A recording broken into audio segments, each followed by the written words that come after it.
When I was first diagnosed with cancer, I felt overwhelmed, and I didn't know how I would be able to make it through. So I was surprised when I found out about all the services available to help me not just survive my cancer treatments, but thrive in the midst of them. There are lots of supports available in the Cancer Center as well as in your community. There are programs to help you with your diet and activity levels, financial or work concerns, stress and anxiety, or even opportunities to help you quit smoking. There are also a lot of ways to meet with other people who have been through a similar cancer experience as you. For me, talking to other cancer patients was a real help. In this video, Gerry and Charlotte will talk about the services they accessed. You will also hear from a number of healthcare professionals about the services they can offer to help you live well despite radiation treatments.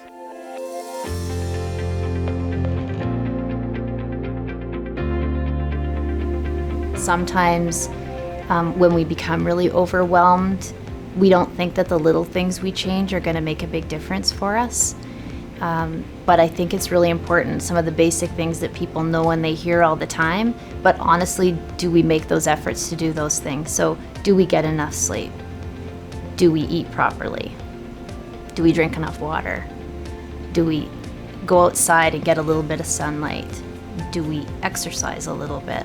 For me, probably the hardest parts of radiation were being away from my family. I was lucky that I was actually able to stay at a hostel right outside of the Tom Baker. So that helped huge.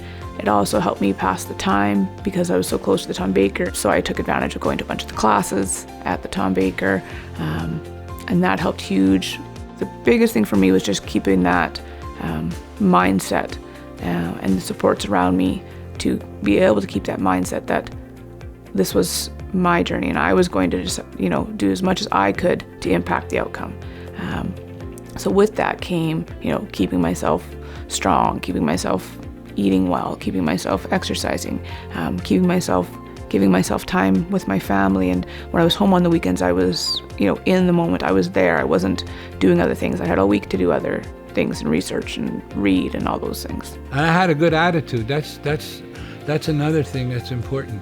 I remember after treatment, I wasn't biking necessarily, but I'd walk around my block, and walking was good for me. After I finished treatment, it was very important for me to have fruits and vegetables. I wanted as much of my nutrition to come from real foods as possible, so finding ways to incorporate that.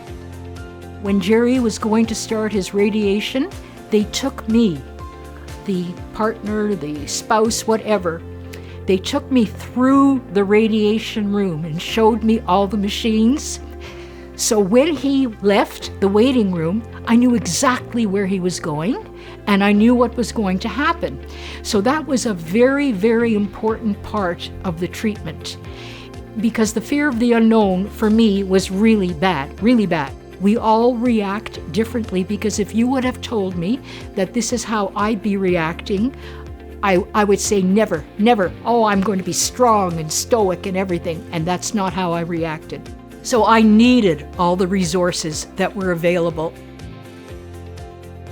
So when you go through radiation treatment, you need a lot more energy and protein to heal and recover from treatment.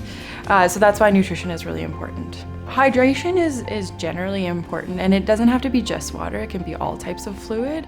And really, it's important during radiation treatment because you're going through a process of healing. So you need to have the fluid to carry nutrients around your body. Fluid also cushions your joints and regulates your bowel movements. So some of the other resources that can really support you throughout this journey are things like Meals on Wheels, if you don't have enough energy to make your own meals, or even grocery delivery services. You can also consider asking a friend or family. Oftentimes these people are really reaching out, looking for ways to help and support you. So what I'd recommend is just taking them up on that offer and asking them, can you make me a large meal, and then you just prepackage it into individual portions and pop it in the freezer for one of those days when you just don't feel like cooking. Think about meal planning and figure out what meals you're gonna have for the week. Create a list of what the groceries are that are required and get those in advance so that you can be set up for success for the week, right? You can even do a little bit of prep work before, like you can start some of the meals by cutting up the vegetables ahead of time so that all you have to do is cook the meat and throw it all together. So if you're having any questions about diets or your health related to your nutrition, please ask your healthcare team to see a dietitian. Depends on the needs of the patient. Some of them will have limitations to their range of motion, so we'll provide them with stretching exercises. Some of them are fatigued, so we talked about energy conservation and fatigue management. Some have pain or skin sensitivities, and then we deal with whatever comes in the door. Finding that balance, and everybody's balance is different. Regardless of what medical health conditions we have, everybody's balance for exercise is going to be different. But trying to get a little bit, even if it's a 5-minute walk in there, trying to move a little bit more in the house that day if you can't get out and actually do a walk. Exercise will help you release endorphins, natural endorphins, and put you in a better mood. Again, that's general exercise physiology.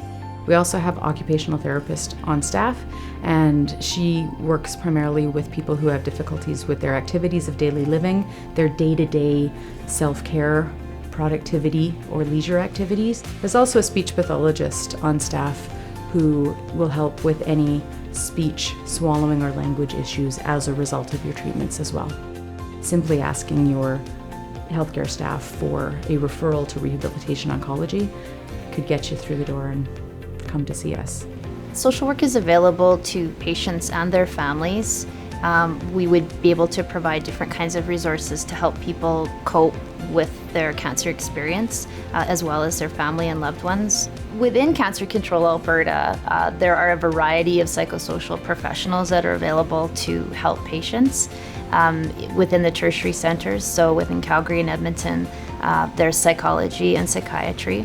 There's counseling that's available with social workers, psychologists, psychiatry. And then there's also social workers available across the province in the regional centers that provide counseling, as well as support with the practical types of issues such as finances, personal directives, those kinds of things, other practical issues that patients come up against. I think it's important for patients to not be afraid to speak up. Nothing prepares you in life for a diagnosis like that. And so to think that you might not struggle or have some things along the way that you might need a little extra help with is really normal. The social workers are available to talk to patients about Canada pension, unemployment insurance, coverage for medication. You know, we would make referrals to like other kinds of programs to help people manage their finances if that's a stress for them. We try to have the conversations about sexuality and about intimacy. Just because you're diagnosed with cancer doesn't mean that that's something you put on the shelf. It's really important to address those sexuality issues and to acknowledge that some of those things might change. There may be some differences in how you feel, differences in how you relate to your significant other or your spouse. But there are experts available in those areas to help identify things that might be helpful to patients to address the sexuality issues. Don't procrastinate. Putting things off can cause us more anxiety. Make lists, organize yourself, plan your day the day before. If you're coming for treatment, think about the questions that you might want to ask when you're here. Write them down, bring them with you. Bring a support person. Another set of ears is a great idea.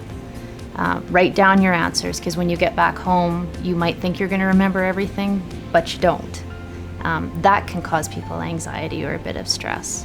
If you feel that you'd like to speak to a social worker, you just simply need to ask any of the care providers that you might be speaking with that day, and they'll give you a referral to see social work.